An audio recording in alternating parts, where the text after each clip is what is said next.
नैबे गेट जाहैबाय बड'लेण्ड इउनिभारसिटिनि बे गेट आरो दा मानसिफ्रा फैगासिनो बिराद भिजिटनो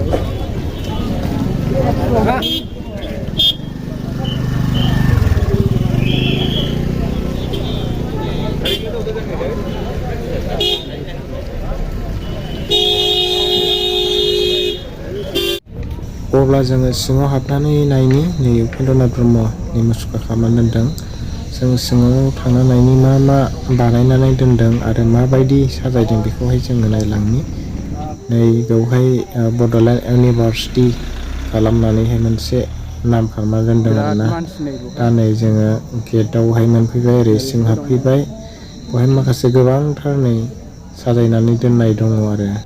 अब्ला जोङो सिंथारावहाय हाबनानै नायनि देग्लायनि 2023आवहाय जेनाखि प्रग्राम खालामनाय बेवहाय माबायदि साजायदों बड'लेण्ड इउनिभारसिटियावहाय बेखौ जोङो नायलांनि।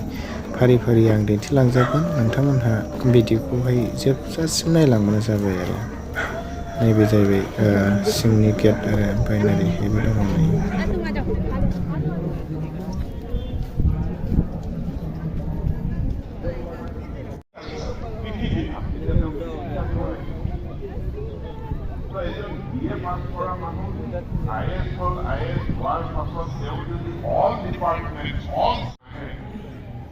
बिराद मोजां बानायखादों नैबे डेक'रेसनखौहाय। डक्टर उपेन्द्रनाथ ब्रह्म फटक लादों नै।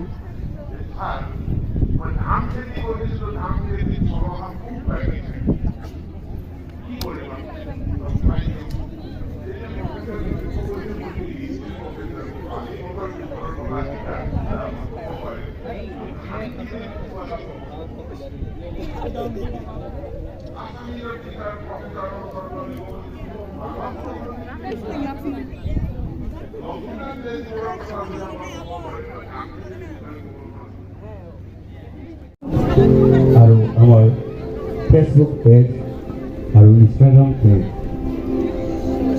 সেলফি আপলোড কৰক আৰু টেগ কৰক বড়োলেণ্ড টুৰিজিম। আহক।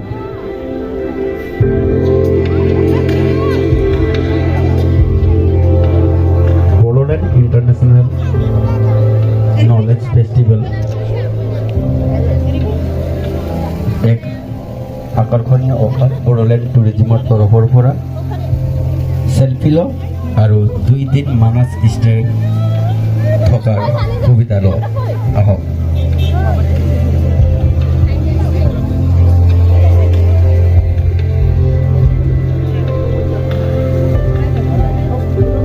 सेल्फी कॉन्टेस्ट में भाग लीजिए और मानस नेशनल पार्क में 2 नाइट गुजरने का मौका पाइए। बोडोलैंड टूरिज्म की पेविलियन में आप लोग सेल्फी खींच सकते हो और उस सेल्फी को हम लोग का जो सोशल मीडिया पेज है फेसबुक और इंस्टाग्राम में, उस पेज में आप लोग टैग कीजिए। साथ ही साथ उस पेज को आप लोग लाइक और फॉलो कीजिए, नहीं तो टैग नहीं हो पाएगा। और उनमें से जो विनर होंगे उनको मानस नेशनल पार्क में 2 नाइट गुजरने के लिए बोडोलैंड टूरिज्म की तरफ से गिफ्ट वाउचर दिया जाएगा। Thank you.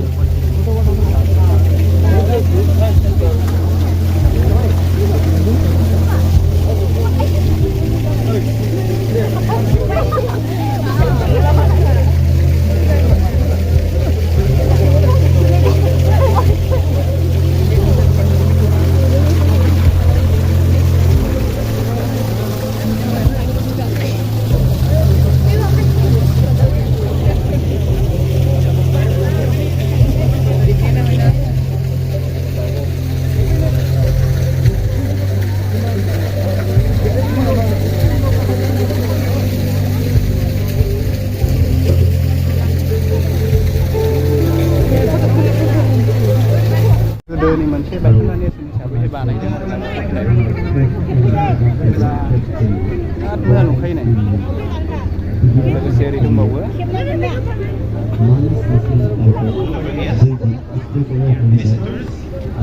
बे दंबावो आरो बैयाव मोनसे बानायनानै दोनो आरोना। बे बायनाय जाहैबाय बे डेक'रेसन ओमफ्राय ओरै गोजौआवहाय दङ मोनसे मा न' होनो बेखौहाय मोनसे न' बानायना दोनो आरोना, दमघर सिस्टेम बेखौहाय Terus kakelang gitu tuh.